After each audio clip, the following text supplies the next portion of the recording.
So, George, you've called it a day. Mission accomplished? Yeah, I think so. I think mission accomplished. Took longer than I wanted in terms of winning the world title. Took a bit too long, but that was always my goal as a kid, my childhood dream. So once I achieved that, I was struggling for a little bit of motivation. So for me, mission accomplished. Did you think about continuing? No. No, but did you, like, when you were weighing it up, was there a part of you that thought, well, I could continue for this reason or another reason? Was it something that, or did you come to a dead stop and think that's it? Well, I think once I'd won the world title, I had a few things left on the bucket list. One was to earn some money, because at that point I'd earned a bit, but there was obviously opportunities out there for me, and we signed into the World Boxing Series, which was 3 scheduled fights, good money, and we was on the promise that we win this and you're going to come up with an awful lot more. I thought every belt was going to go into it. Already the cruiserweights had every belt going in there, so I was like, oh well, this is fantastic. This is perfect motivation for me. Do you know what I mean? This is, and it's on a plate. There's a time scale for it. I don't have to hang around forever hoping for something to come along to motivate me. This is it. It's here. It's arrived. So it was new. It was exciting. We signed in. I was motivated, and it was great. But even then, I thought, win this, and that's probably going to be it. There might be one more fight after, maybe not. But that would have been a nice place to have finished my boxing career. Obviously, my plan was to win the World Boxing Super Series, pick up a few belts, and sail out. I lost in the final, but for me, even though it was a loss, it's much. My journey's complete now. Some fighters find it hard to accept the end, but you seem quite happy and content. Yeah, no, I really am. I genuinely am.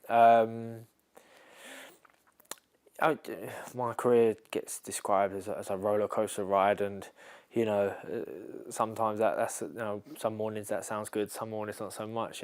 But I can't dispute that, and sometimes it's hard for a fighter to put together sort of a checklist of what do they want, and once they've achieved that, is that enough to sort of call it a day? And for me, yeah, if I try and measure my success in the sport, I achieved my dream and become a world champion. Like, I couldn't leave the sport without doing that. I've been involved in huge fights. I've made history along the way. Some wins, some loss, but this is the perfect time for me to sort of now walk away, spend some quality time with, I've got a young family, but also enough time to get stuck into something else. If there's a new challenge out there, I can't sing or dance, I don't think I can play darts, so I'd have to figure something that I can be great at, but I've got time to do that. Do you anticipate missing the buzz of fight night or the routine of training camp? No. I mean, the routine's nice of training, but it's more, for me, it's been more the camaraderie of being in the gym, all the boys down at McGuigan's gym. It's great to be around those sort of energetic, ambitious, young, hungry fighters. Even recently, Shane is now training Luke Campbell, who my old mate. He's older than me, a few months older than me, but we almost grew up together. It feels, boxing, all around the world for England, and when the Beijing Olympics came round and I didn't go, I was like, right, that's it, I'm out, I'm tapping out, I'm turning professional. But Luke, he stuck with it. He won an Olympic gold for his country, but he's still hungry. That's what, and it's lovely to be around fighters like that who still have that drive and ambition. But I don't fit into that now, so I don't think I deserve to be down the gym. I'm sort of more of a downer, I think. I'm looking at it from the other side, that'll be what I miss most. The buzz on fight night is crazy, it's immense. But the older you get, and almost like the bigger the occasion, the more focus that goes into it, the more attention to detail is required, and the more stress. The more stress. So if I take my last fight, I lost it, but even if I'd won it, we boxed at, I think we ring walked at 11 o'clock at night, and I had a 6 a.m. flight home the next day. There was no out celebrating. By the time I've done my drugs test, I've got back to room. I packed before the fight, for my last fight. I packed my suitcases before I'd even gone to the fight, because I thought, I'll come home. If I dislocate the other shoulder, it'd be hard to pack with one arm, so I'll get it done now. And become more and more like a job, like a business, and you know. I was going to say, did you love boxing at the end? Yeah, you do. You still love boxing, but you know, the amount you put in to what you get out in terms of satisfaction and you know that sort of thing. It's not so much the satisfaction diminishes; it's just the amount you got to put in becomes more and more and more each and every fight. So. Yeah, it's just so much more exhausting. Was it worth it? You know, you mentioned obviously being a roller coaster, and you mentioned that it sucks. You know, it drains you. Has it all been worth it? Oh yeah, no, definitely. I've had a fantastic time along the way, and you know, anything worth having requires a lot of effort. You know, if it's easy to obtain, it's usually not worth having. So. I appreciate the fact that I had to work a little bit harder than most, and at times I've been a bit unlucky. I've had to stay switched on, stay on my A game for such a substantial amount of time to sort of get there in the end. But in many ways, I wouldn't have it any other way. You know, so you know, definitely well worth it, and I'm happy. I'm happy that I got as much out of boxing as I did, and you know. But I'm happy, obviously, to sort of leave on my terms now. Was beating Chudinov for the title, was that the highest point? Yeah, I mean that's my greatest moment. You know, in sport, I couldn't. It couldn't have been better. You know, the pressure that was on me, and again talking about what goes into it to what comes out. My friends at Wasson put together a sort of highlight video the other day, and there's footage of us in the change room after, and you'd think it'd be bottles of champagne and was jumping up and down singing like we just won the FA Cup, but it's not. It's deadly silent, and the look on my face is just like exhaustion, where the weight has been lifted from my shoulders after all this time. You know. Did you think it was your last chance?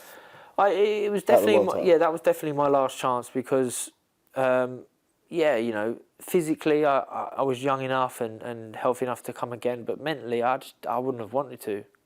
No way I would have wanted to. And Chudinov was tough, you know. He broke my jaw in the third round. I was cut out in the fourth round. Anything could have happened in that fight at that point. But you know, obviously, you always dig deep. Every fighter digs deep. You know, every fighter wants to win. You know, but wanting to win ain't enough. I learnt that in the Froch rematch. You know, it's not who wants it most. It's many other variables are involved. But that was my night, and yeah, so that was my best night. When you left that night, did you think things were going to get even better? Yeah, because I was already signed in for the Super Series. I knew what my fight purse was for the first fight. So yeah, no, it was all good. You know, as stupid as boxing can be sometimes, there is a difference between night and day between, you know, becoming a world champion and not. And you know, I learnt that in the 3 fights I had after winning the world title. It was for me, it just meant that even though I'd faced a lot of heartache and, you know, the losses prior, they were all part of the journey and made it so much worth it that I went into the World Boxing Series as the #1 seed, the top guy. You know, I got first pick, I got this, I got that. You know, I got paid well, and sort of that was my satisfaction. That was sort of like my the payoff. My happy lap of honour. Never a sad lap of honour. So that was my happy lap of honour, was going in here at the top of my game. You know, confidence at sky high. You know, I'd finally working with a coach that had you know, he had my best interests at heart. Shane, he was, you know, he was working for me in the best way possible, and you know, we were a formidable team, I felt, and you know, we'd had a steady incline of opposition. The opposition had got steadily more difficult, but the performances have got better with it. And then obviously on the night of in Sheffield fighting Chudinov, it peaked, and then we took that momentum into the tournament. So. How much has Edward Gutnecht been in your thoughts when considering your future? Yeah, I remember that fight. I remember. So my son Teddy, my first boy, he was born prior to that fight. So he was born in the summer, like a few weeks after I boxed Martin Murray, and life changed when you have a kid. So I was enjoying being a dad, and my perspective on life changed literally instantly overnight. But I'm still a fighter, and I think I was scheduled to fight Gutnecht. It was about 6 months later. So I remember you talk about dad strength kicking in. I just got soft. Do you know what I mean? I got soft after that, and so that camp I had to really work hard to get in shape for Gutnecht, and I did. I got there in the end, and we ummed and ahed about the date. It was my first fight on Channel 5 on terrestrial TV, so I wanted to put on a good show. And then we had the fight. During the fight, I remember just being a little bit uncomfortable with it. Just that, like,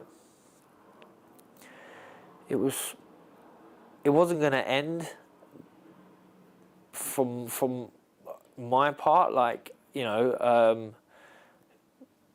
at the same time, it's like, well, hopefully his corner pull him out. Something, this it didn't quite feel right. But I was still trying to, get in a position to fight for the WBA world title. So no slip ups. Let's just get the job done, even if it just means just let's get this job done. And then sat down in the change room after, and one of my team came over and said that we want to give you let you know that Eddie's collapsed in the change room and he's been taken to hospital. And as a fighter, you know what that means. So you're like, oh. And then we went and saw him less than a week after, maybe 4 or 5 days after. He's in hospital, and it was a surreal experience. It was so sad. It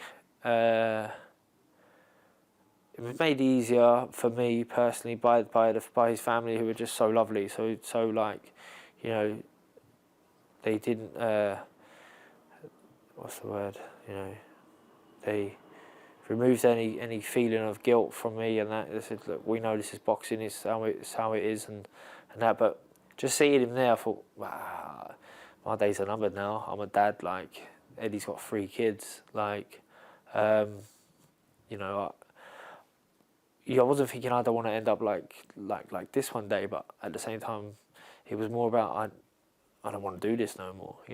I'll do it for as long as it's necessary, but this is just so sad. So luckily for me, I had the Chudinov fight after, and then it was just like, right, now that I've won this belt, I fulfilled that obligation.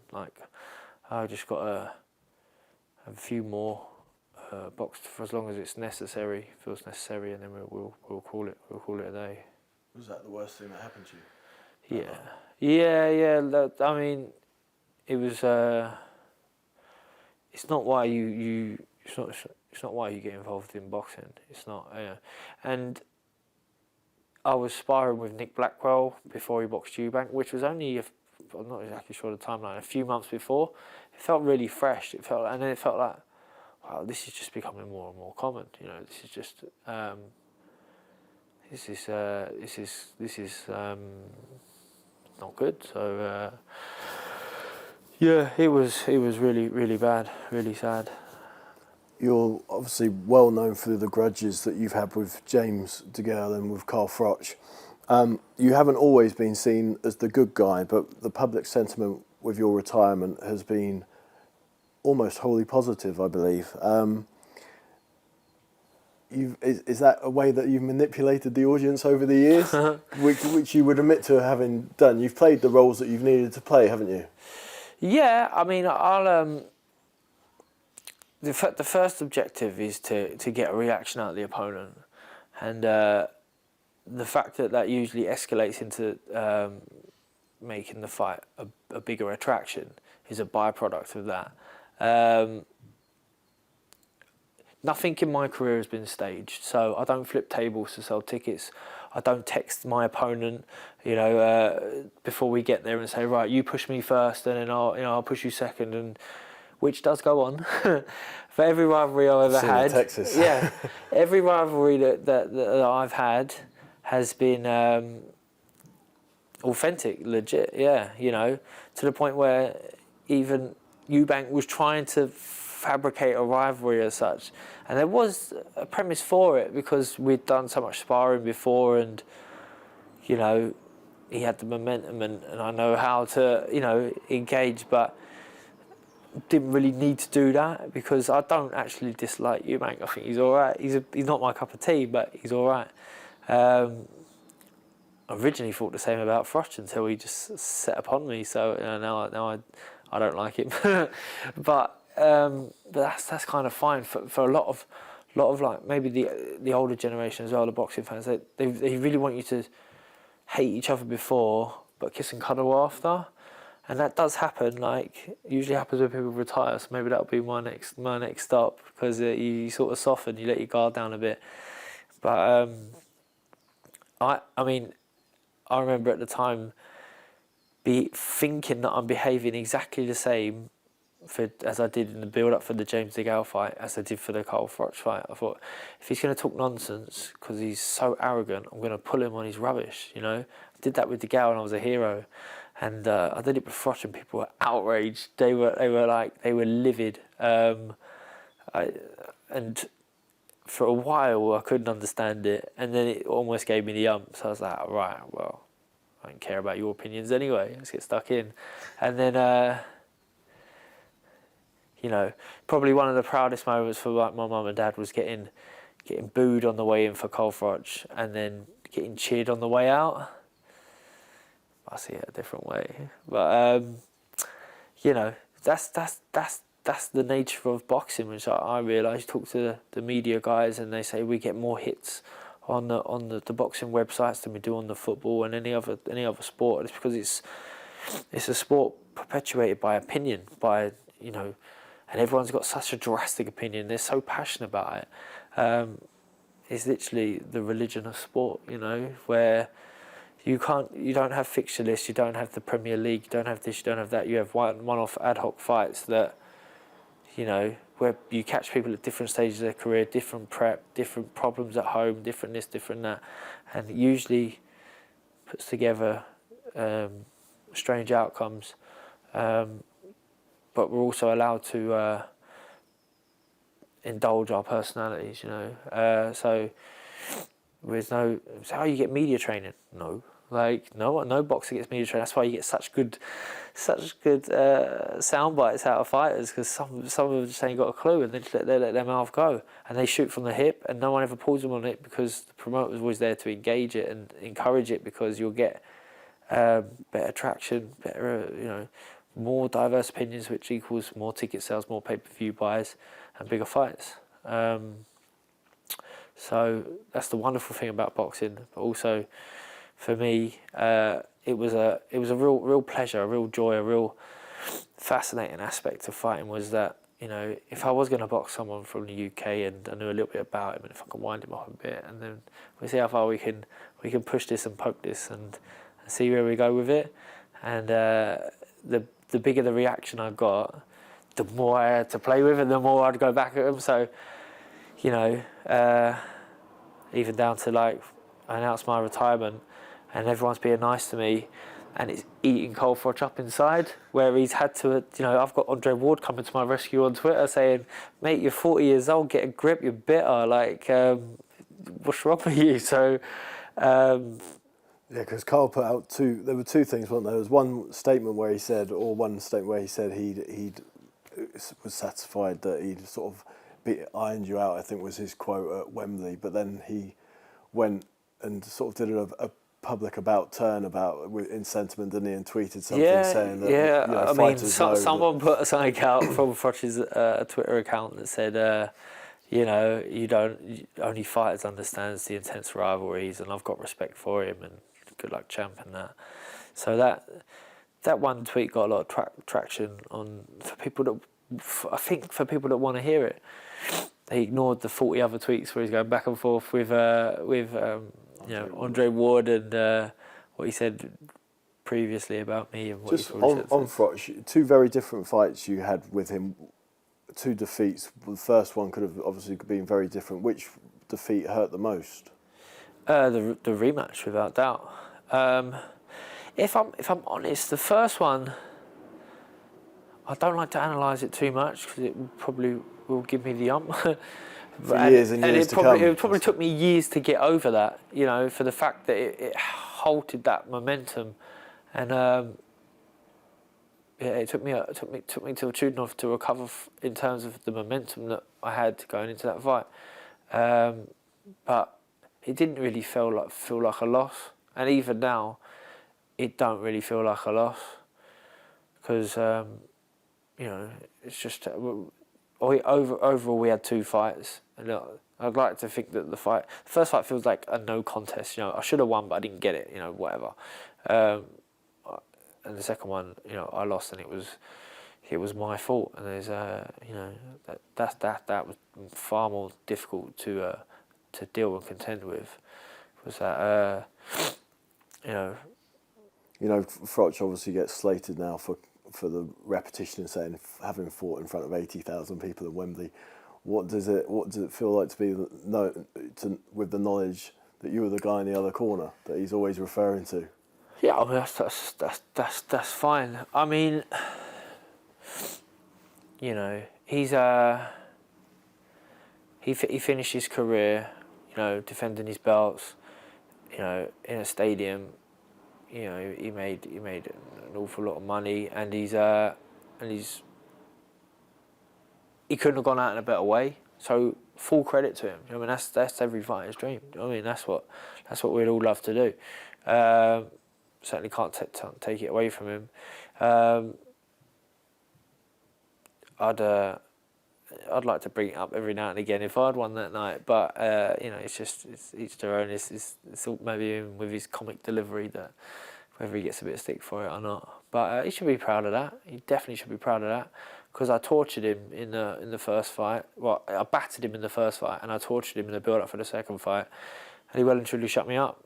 So by that point in the build-up to the second fight, this was a freight train that I'd sort of set on motion that was gaining speed, and I couldn't control it anymore. And I was enjoying it. I was slip and sliding and trying to bat away every obstacle and problem and person that was sort of trying to stand in my way, and there was plenty of them. So I needed to really just be on the song that night for the fight, and I think it certainly wasn't my best performance. It definitely wasn't the right fight, the right way to fight. But again, I can't turn around and say, I regret it, because it was the fact that I managed to make history in the build-up with a dance partner, with Froch, with the help of Matchroom and the profile from Sky. Everyone plays their part, but that allowed me to stay in a relatively strong position after back-to-back losses to go into my next fight in a world title eliminator. So that's how sad, but that's how boxing works. If you're a name, you generate money, and you're interested, and you can fight, then you'll stay in the game. You'll stay in the game. You'll have the opportunities. Yeah. So you had the other opportunity, or another opportunity, up against Badu Jack, who's a very good fighter, perhaps a little bit underrated a couple of years ago, until he sort of hit this recent run where he's been obviously now a long-serving champ before losing recently. When you lost to Badu Jack, were you still convinced you were going to get another shot? When I lost to Badu Jack, it was sort of like enough's enough now. In terms of the setup I had, I was treading water, working with Paddy Fitzpatrick, the coach, who I brought in like 10 weeks out or 9 weeks out before the first Froch fight because I knew him. I just wanted a familiar face, you know. But Paddy, he runs an amateur club from Swindon, you know.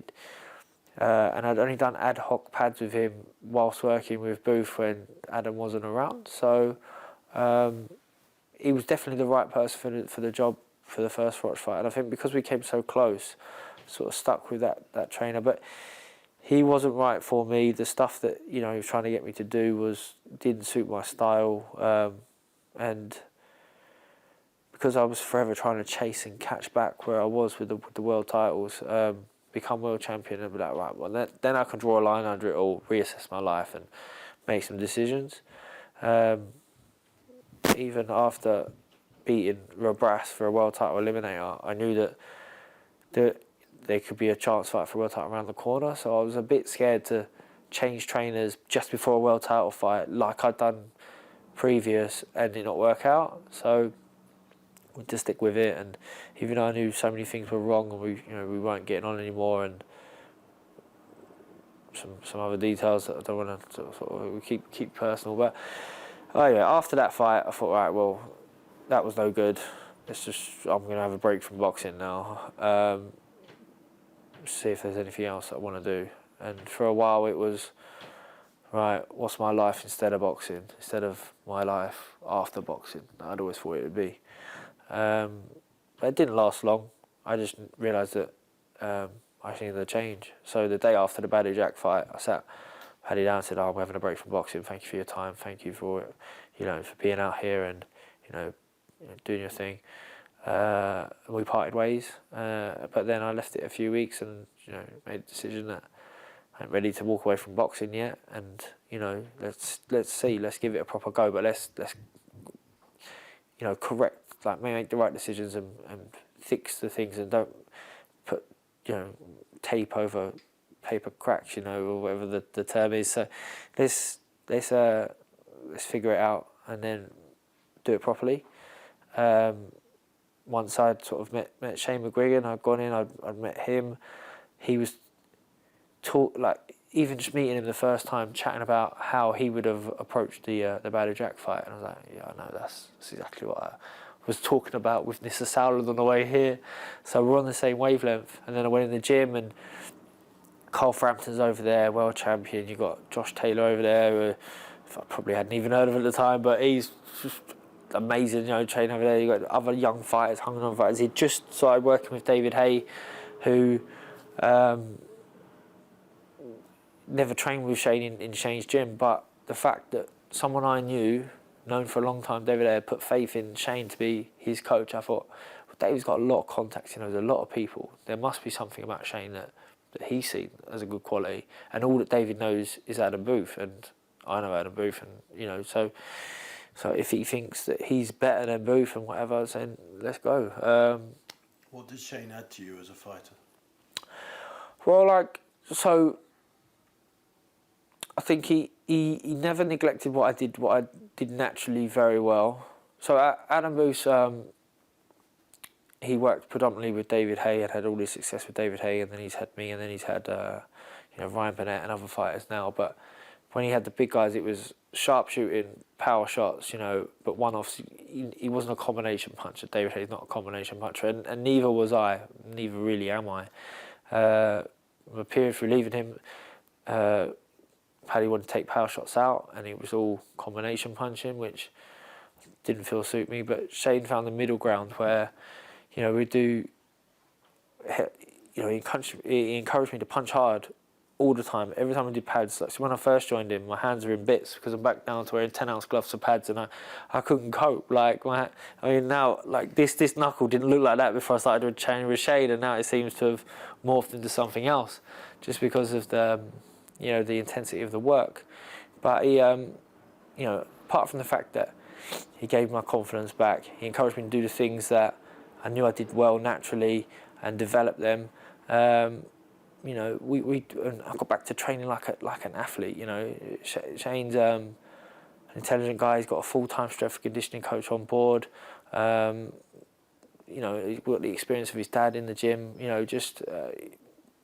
Which was great to have around. Just that just that person who'd been there, done it, dealt with the pressures that I had, you know, like fighting in front of all them people and, you know, rest of it. So, no, Shane's a very good coach. As I say, on my wavelength, explains things clear and concisely, which is what you need, and there's nothing overcomplicated about him, and there's no ego, which is a rarity in boxing, and you know, he's no ego with you. Like he's confident, he's self-assured, he delivers with authority, like his instructions, but you know, he didn't lose the plot while I was with him, which was very beneficial for me. It took you nearly 2 years after the Badou Jack fight to get back into a championship fight, which obviously brought us to Chudanov. And then that was your ticket into the World Boxing Super Series, where you defended against Jamie Cox first, and then had, was it your most satisfying victory to beat Chris Eubank? No. I mean, it was satisfying in that, like, ended up being an underdog going into that fight. I think Eubank was the bookie's favourite, and you know, there was a massive hype about him, which was, you know, you know, all right, put hype behind any fighter, but don't think he's going to beat me because he's just beat Aldry Yildirim, do you know what I mean? Or he's just beat Arthur Abraham. You know, is that okay? But again, that's the intensity of the sport, and that's opinion. And Eubank, between him and his dad, was on a meteoric rise, you know, of popularity, and you know, the popularity got blurred into actual ability, where they thought, oh, he must know what he's doing, yeah.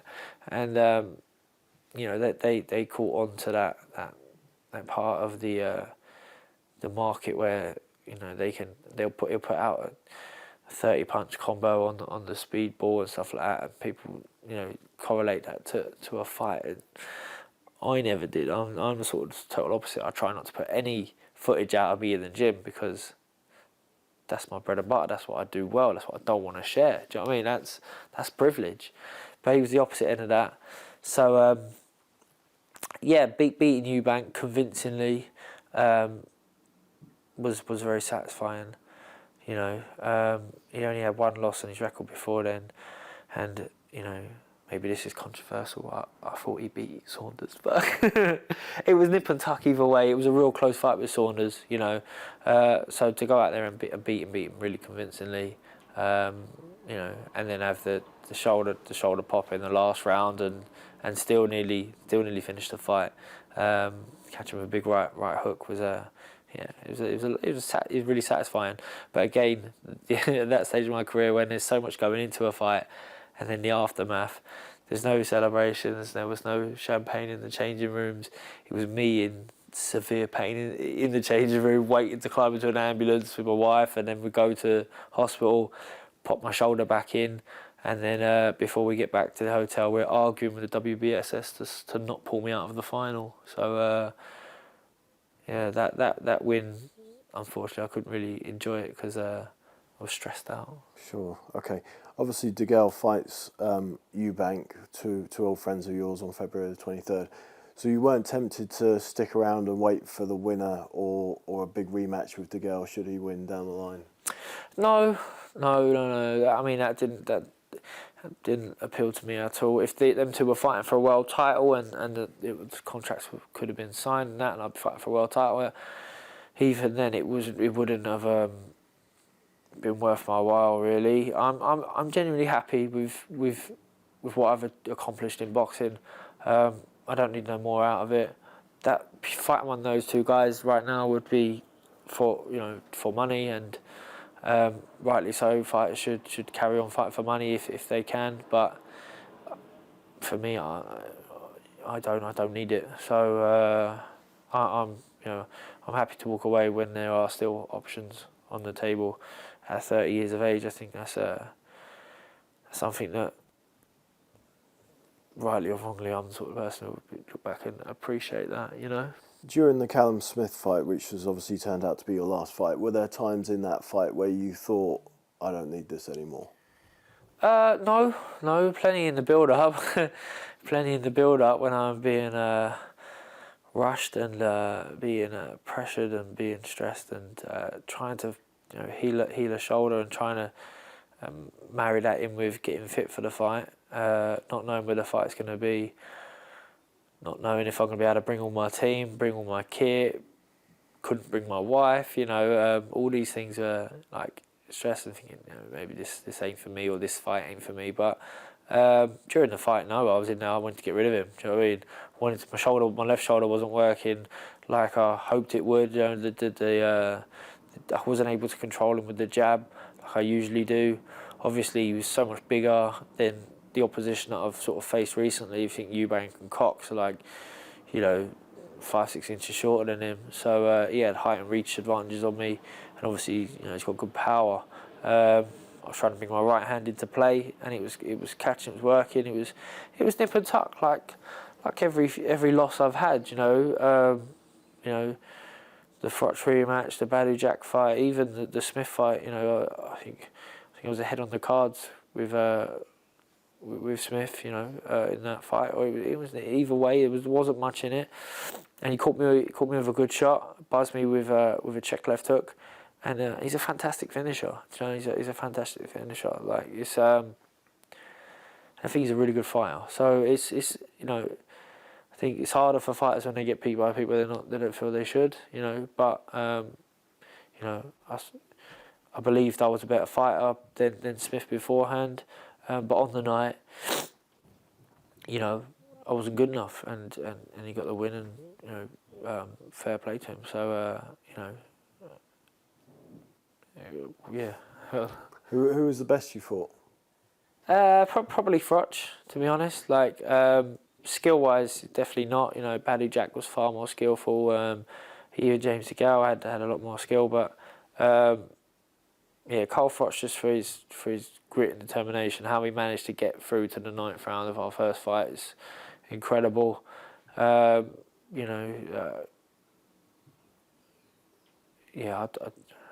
to say Froch probably best. Okay, and if you could write your own legacy, how would you like fight fans to remember you? As the funny one who got under everyone's skin. I don't know. I'll be doing talks, in time to come about, not giving up, tenacity, working hard, but also I tried to be a bit different, a bit creative, I did it my way to a certain degree, which might not have been the easy way, but I had to carve out a career for myself when I was never the A side of the card. So when I turned professional, James DeGale was the A side because he was an Olympic champion. Then I beat him.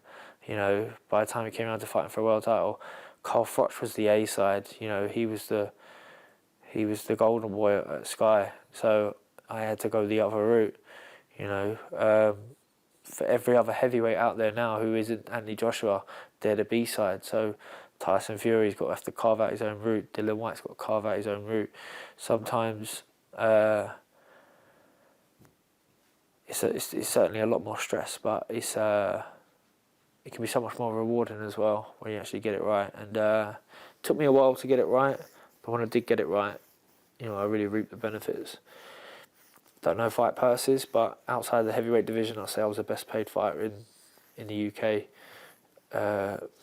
in the last year, without a shadow of a doubt, because of the hard work that I've done previous to get me into that position. So how are you going to fill your days now? Obviously, family man, 2 young children, but what comes next in the next stage of your life? Well, I don't think I'd make a good coach. I'm good at throwing my 2 cents in, but I don't think I have enough patience. Yeah, definitely patience to teach. But to remain in the sport, for me, I think where I've sort of excelled is outside the ropes in terms of management. So if I could take care of fighters as maybe a manager or an advisor, that sort of thing. So my business agents and media agents, Wasserman, who took care of me at the end of my career, they take care of a lot of fighters. They had like Ted Cheeseman on at the weekend, and they've had lots of other sort of fighters that are coming through. So I'm going to be working with those guys to manage and take care of next crop of fighters. Hopefully I can help and manage them correctly, which I'm sure I can. And still be a pain in the backside for promoters then. Well, yeah, if you can, if they don't like you but they answer your calls, it means you're doing your job right, So hopefully, may that still continue. I don't know if it will, but I made it. If it wasn't for characters like me and plenty others in the sport, it wouldn't be what it is. In that, it has to be diverse. It has to be. You can't always sing from the same hymn sheet, because then where does the conflict come in? And it is boxing at the end of the day. We have to disagree, and the more disagreements there is, the more entertaining it is to watch. So and sometimes fighters can't let it go, So there's plenty to see, but so that'll be me remaining in boxing. Might be do some TV work, maybe, and some motivational speaking actually, which I'm really looking forward to. So at least that'll be my new challenge now. Brilliant, George. Thank you very much for your time. Really appreciate it. Thank you, mate.